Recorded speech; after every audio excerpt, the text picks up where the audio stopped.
अगर इस आदमी में नैतिकता होती तो भाजपा से अलायंस करने के पहले ये अपने और जो इनके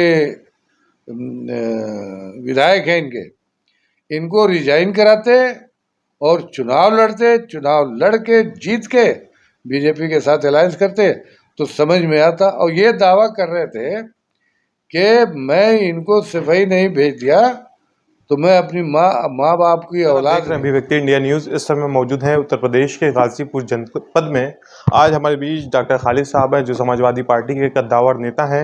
जैसा कि आपने देखा होगा कि घोसी में उपचुनाव हुआ जहां समाजवादी पार्टी ने बहुत ही अंतर से जीत हासिल की। वहीं पे अगर घोसी की बात किया जाए तो घोसी में मुख्यमंत्री से लेकर डिप्टी सीएम से लेकर तमाम कैबिनेट मंत्री से लेकर राज्य मंत्री तक लोगों ने प्रचार किया। वहीं ओम प्रकाश चाचा की बात किया जाए तो पियर का चाचा भी जी तोड़ मेहनत किए और प्रचार प्रसार में काफ़ी बड़ा अहम उनका रोल था।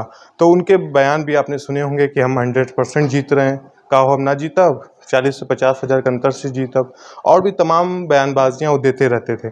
तो आज हमारे बीच डॉक्टर खालिद साहब हैं, इनसे हम जानने की कोशिश करेंगे ऐसे कौन से आपकी पार्टी के जो ज़मीनी मुद्दे थे जिस पे जनता ने विश्वास किया। पहले तो आपका स्वागत है। आपके चैनल के माध्यम से तमाम दर्शकों को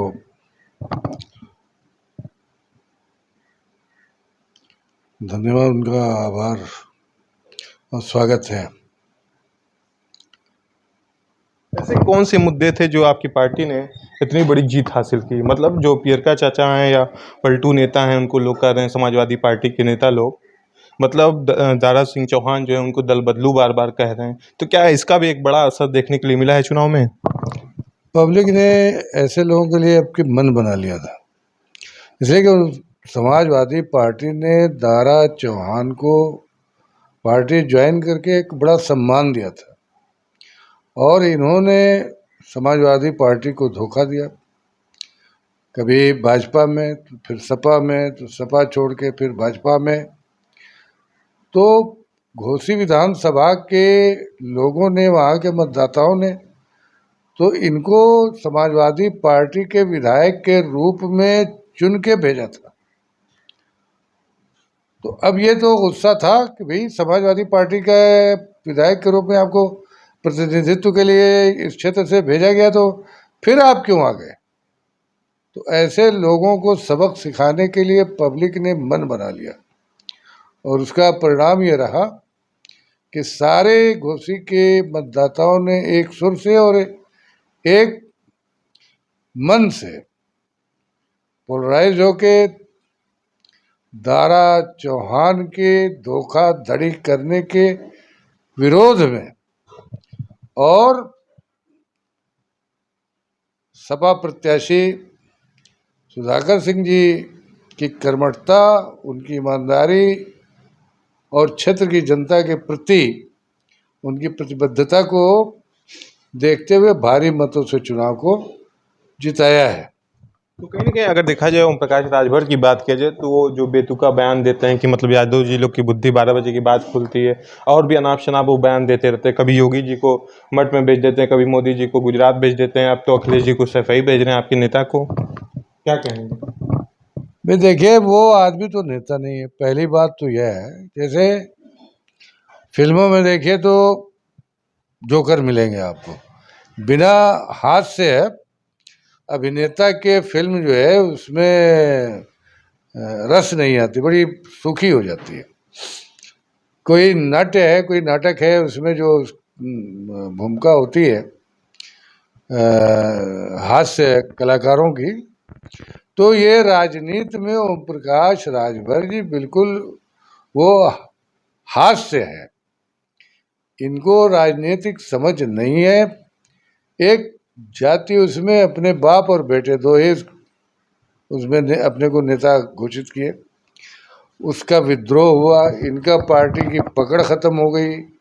इनके जातिगत वोट जो थे उनको समझ पैदा हो गई कि ये लगातार गुमराह कर रहे हैं, कभी बसपा में, बसपा से कांग्रेस में, कांग्रेस से फिर भाजपा में, फिर भाजपा से सपा में, कभी किसी को मठ में भेजते हैं, किसी को अब हमारे नेता के बारे में कह रहे थे अब आप अंदाज लगाइए, इनकी औकात को देखिए, कहाँ अखिलेश जी और कहाँ ओम प्रकाश।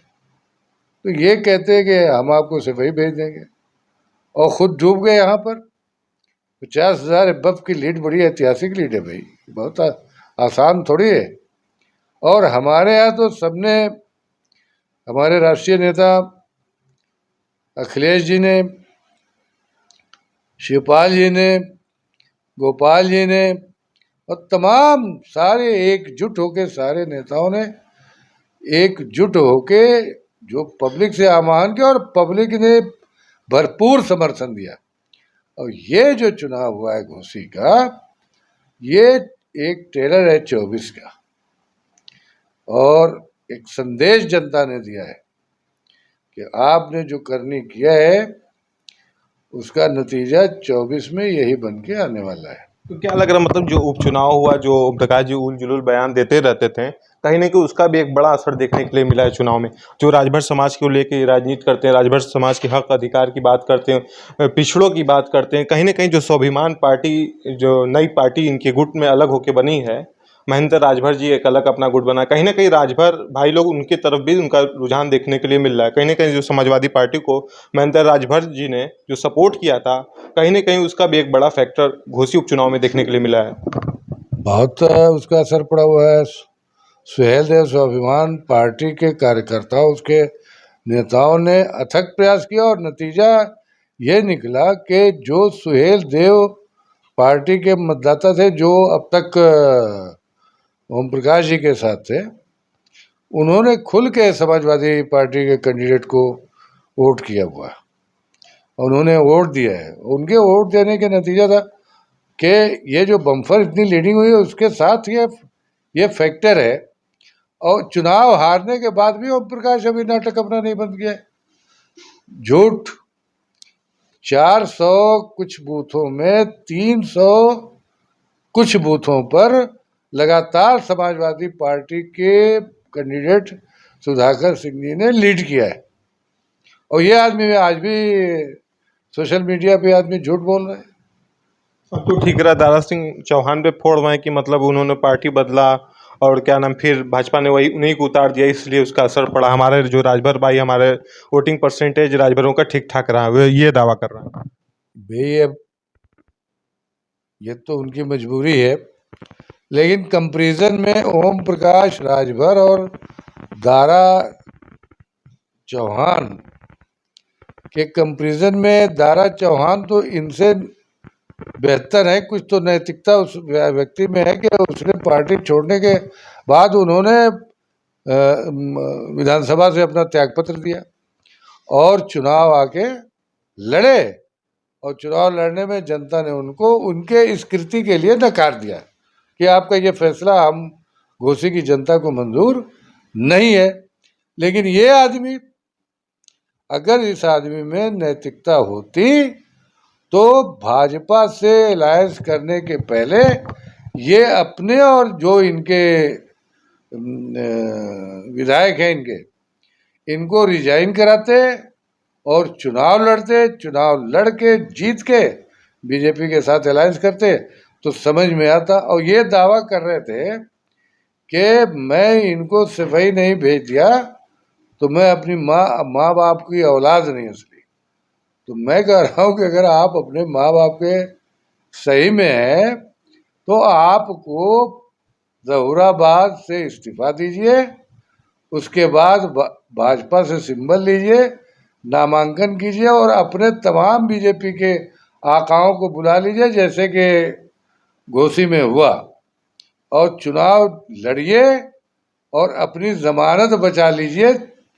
तो ही समझ लिया जाएगा कि अभी आप में कुछ आपको की जमीन बची हुई है। तो ओम प्रकाश जी तो अपने सिंबल से वहाँ चुनाव लड़े थे, जो जहूराबाद की सीट है।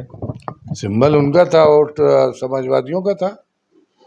आप तो खुला चैलेंज कर रहे हैं कि अगर उनके में नैतिकता थोड़ी भी होती इस्तीफा दे दें। 100% मैं तो कह रहा हूँ, अगर नैतिकता का, अरे 1% भी अगर इनके अंदर नैतिकता बाकी है तो इस्तीफा दे के आगे चुनाव लड़ लें।